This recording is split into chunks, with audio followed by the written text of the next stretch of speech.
My friend Miguel Lopez joined me to record a commentary track for the film Pride and Prejudice and Zombies. We had so much fun, and I've linked that below so you can check it out. You can play the commentary track while you watch the film, and I would love to hear from you what you think about it and what other movies you'd like to see me watch with a friend. Miguel and I followed up to chat a bit more about the film and give it a Snape score as well as a custom score from him, rating it for its military effectiveness. Please enjoy. My friend Miguel Lopez is back to talk with me about the film Pride and Prejudice and Zombies, which is based on the book Pride and Prejudice and Zombies, which was based on the book Pride and Prejudice by Jane Austen. So the fun part about this was I know a lot about Jane Austen, and Miguel knows nothing about Jane Austen, but he knows a lot about military operations, having spent 20 years in the United States Air Force, and he also knows a lot about European history because he's currently doing a PhD in European history. Welcome, Miguel. Thanks for joining me. And first, just tell me, what did you think of the movie, just like as a movie? As a movie, I liked it. I felt it had a good soul to it. It had the characters, at least the main characters, put a lot of feeling into it, and I just like the dynamic of the main characters working toward each other and against each other. I liked it. It had a good spirit to it.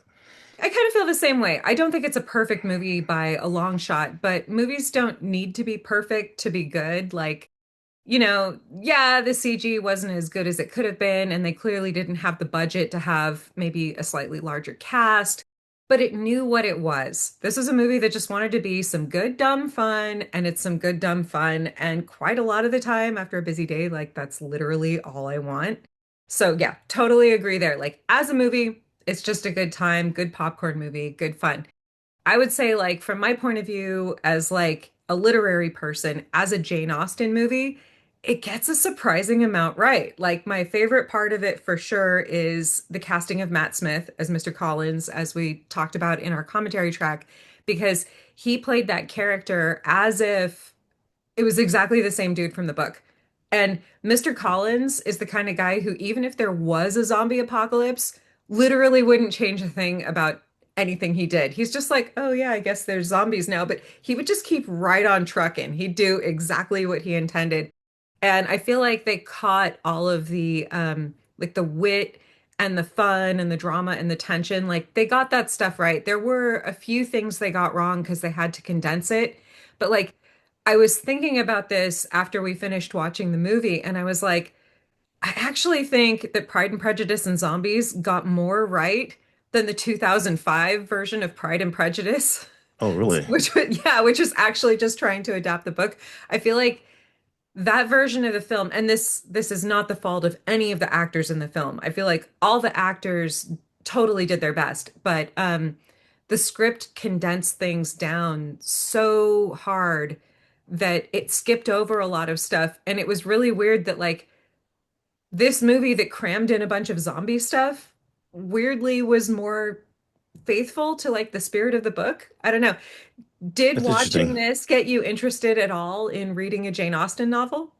Partially because again, like from just the little clips that you get, just streaming or advertisements, I always had the impression that Jane Austen was just a very serious Victorian era drama. I was unaware that there was like the word we kept using, a wit to it, a snappiness to it, like in between the lines, like, ooh, that was a sick burn. But yeah, I'm interested even probably to go back to the 1995 BBC version of it. Oh, cool. Well, I strongly recommend that one. It's really beloved. That was for sure like the go-to sick day watching when I was growing up. Like when everybody, like when I was growing up, Wrapped when in a somebody in the blanket. house had a cold and then everyone else got the same cold, we'd all be like laying on the couch watching the old school Pride and Prejudice. It's good. It's funny. It's obviously the production standards. You can notice it's like 90s TV as opposed to Right. modern day unlimited budget. But the thing is, that doesn't actually matter because like the acting is really good and the heart is in it. And you do definitely get like Jane Austen's wit coming out in that one. So if you're willing to give it a shot, you can join the Mr. Darcy fan club. Okay. Maybe next time your family gets a cold, you guys can all lay on the Yeah, next time couch, we you get a know? cold or we take a break, so you can just binge watch it. Yeah. Right on, right on. Okay, and then one thing I had asked you to do was to look at it with your military background, because like, 20 plus years in the military, active deployment, and then you're now, continuing your scholarly studies of military history. How do you think this movie did in terms of the way that it depicted the military and the overall performance of the military figures in the film? Like, did they do a good job? Are you going to give them a court martial? Like, what's up? Right. I felt the military def aspect was definitely, I would say, superficial in the sense that they're present. I don't know the Jane Austen novels and how much she brought in the military culture of the time. They got the uniforms right and they got a few basic military principles, but there was not a lot of depth to it. Red coats are British. Okay, so that's a plus, right? Sometimes you get, wrong uniforms. Um, they got the rank right with Colonel Darcy and Lieutenant Wickham. And then the last one was specifically basic concept of scorched earth tactics and siege warfare if you watch to the end. So, they had a basic understanding of what the military is or was back then. Okay, but probably like no more so than you would expect from your typical Hollywood screenplay. Yeah, especially since it's not focused on the military aspect of what would the British do if there was a zombie apocalypse. Yeah, so as far as to your question of like within the book itself, all of the context in the book of guys in the military is them in mixed company speaking with women. So these are guys on their good behavior, talking with Hmm. women in social settings. So they're in circumstances where they would be in uniform or possibly out of uniform at a social setting, but none of them, you don't ever see any of the characters in Pride and Prejudice exercising their military duties in the book itself. It would be like imagine something shot from the perspective of the dudes leave the base, they go to a house party with Right. the townies, but you never see what happens on base. The way you explained it, then that makes more sense. Since what the writers were doing, they literally took from the the British Army and kept them in their social standing and their social class. They didn't fill in the gaps of at least provide some sort of outside structure of again one of the things like those kind of like pop-up things that they were kind of explaining the beginning of the story. In my mind, I was like, okay, what is the rest of Europe doing? What's the kind of big picture geopolitical strategic situation is the fact that we know that at least they heavily imply in the movie that the British government is still functioning, right? Because if, spoiler alert, toward the end, certain structures of government take a hit. So that implied like, okay, the government is functioning. So what is the government doing with the rest of the army? So I mean, I understand that, I like the movie as a, popcorn movie. I'm not expecting any, Oscar nomination writing or screenplay, but just to fill in the gaps of like they could have added maybe like 30 seconds of like, and the British from the Empire came home to secure the homeland and the British Army is doing their raids outside. So that just from my perspective, okay, what's the rest of the world happening? No, and that's a super interesting rabbit hole to go down. And maybe that's a novel you need to write is like, You know, what would have happened if there was a zombie outbreak during, say, the Seven Years' War, right? hmm That is such a pivotal moment in global history. And so, like, if there had been a zombie outbreak in England in, say, the 1750s, would Britain have let the colonies go sooner? Would they have cut Canada loose? Would they have stopped fighting France? Would Europe have just been like, okay, let's quarantine Britain? Or like, did it spread to the mainland? There's so many interesting rabbit holes to go down where, like, if an acute domestic concern had completely absorbed England at this time period, like, you think of how many other things down the chain would have happened differently. That's super fascinating. And I feel like that could be like its own whole other like alternate fictional universe. So when you finish your PhD, if you, Right. have some spare time. Yeah. If you could give this movie, your 1 to 5 rating system from kind of more the military perspective, what would you give it? Right. How would you do it? They got at least the period time correct, the right army. They had some basic principles of trying to quarantine, or at least, quarantine London once it all went south, and scorch earth tactics in order to create a buffer zone. So some basic principles. And so 1 out of 5 stars, and I would equate it to the Russian Baltic Fleet at the Battle of Tsushima, 1905. You're the lowest form of life on earth. Go look that up. It didn't go well. I have to say, I have to agree because you pointed out several things when we were watching the movie, like, they're at the ball and you're like, why don't they have security? Why isn't there a guy at the door? Like, they made a lot of assumptions that they were safe in many situations, and you can see where like the lack security and the assumption that, well, the zombies are over there, so we're probably fine. They just didn't take their security very seriously. And then just all the guys are out of uniform all the time. And they just seem to have, I don't know, just like the number of guys who are just kind of alone, not working together.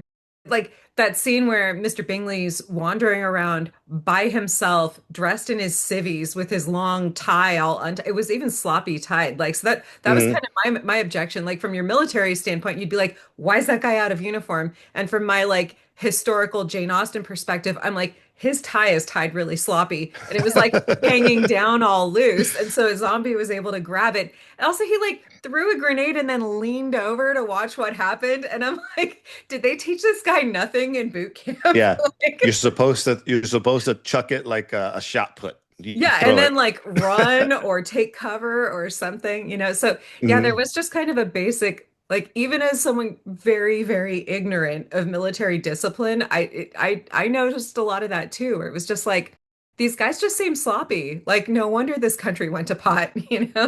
You bring him up, he drops a grenade, but like again, he never in Jane Austen, what he, did the movie say he was in the military? Yeah, I think they refer to him as lieutenant at some point. Well, He there's is Lieutenant referred to as being Wickham. in the military in the There's book. okay, Pride and so Prejudice and Zombies, the book. So right, in the the book book. Pride and Prejudice, he is a gentleman. So Mr. Bingley's dad had some kind of factory, made gobs of money, but never purchased an estate, which would like buy them Right. into the gentry, which is a social class above tradespeople. Right. So Mr. Bingley is presumably semi-well educated or well educated. He's never had like a job or anything. He's really nice, super affable, but like he doesn't like know how to do anything. He's just a rich guy, right? Right. And he's renting Netherfield Park. So they've only just kind of gotten their barely, barely, barely toehold on being gentry.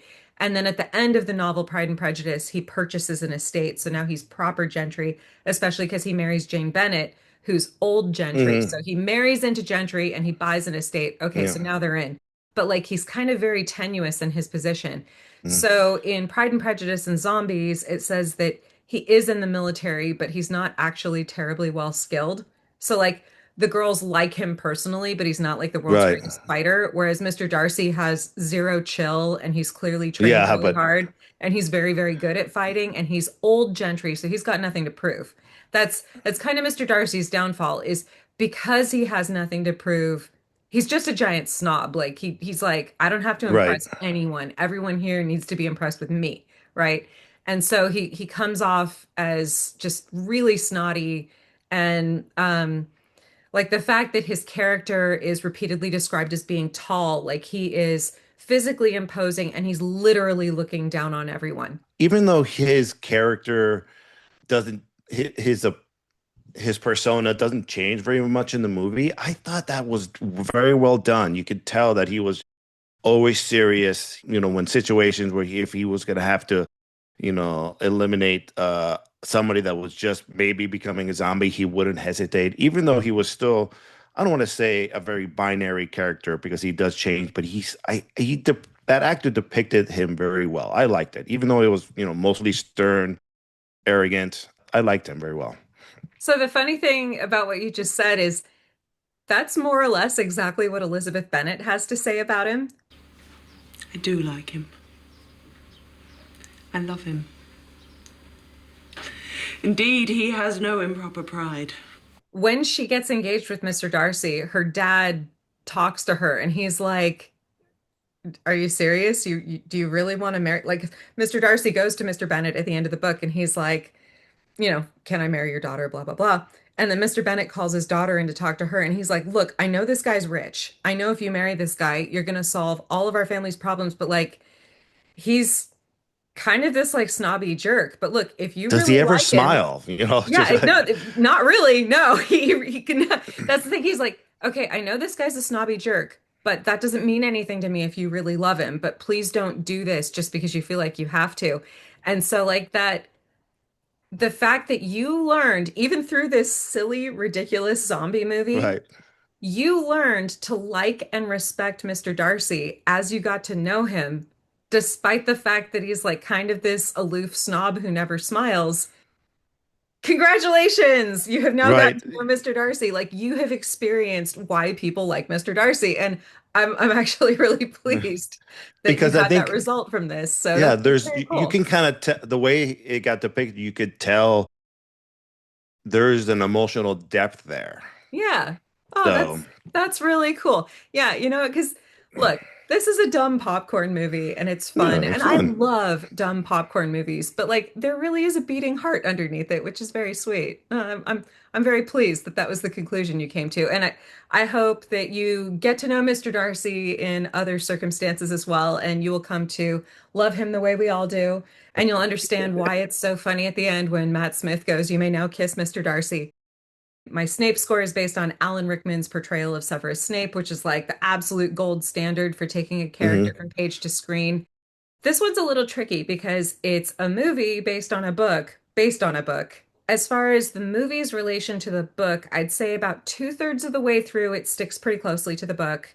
And then it really departs in a couple of ways towards the end. So the movie relating to the book Pride and Prejudice and Zombies, I'll give three Snapes. The movie Pride and Prejudice and Zombies related to the book Pride and Prejudice, I probably have to knock down one Snape just because there's like no zombies.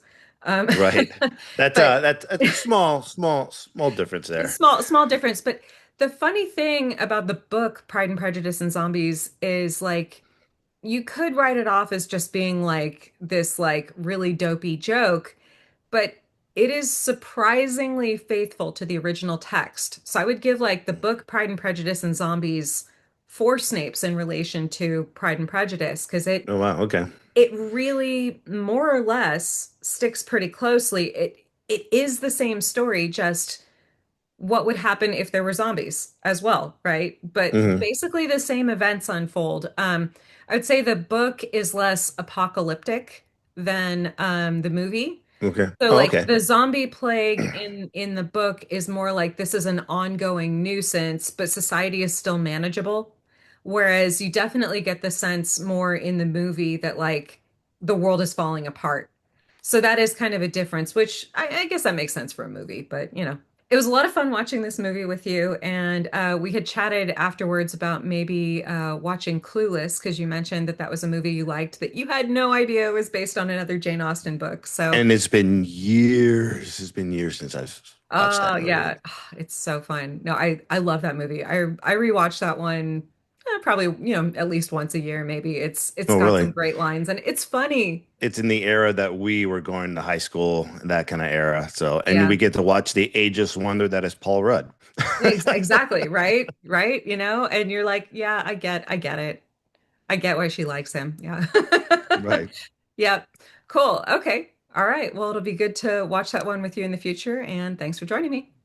All right. Thanks for inviting me.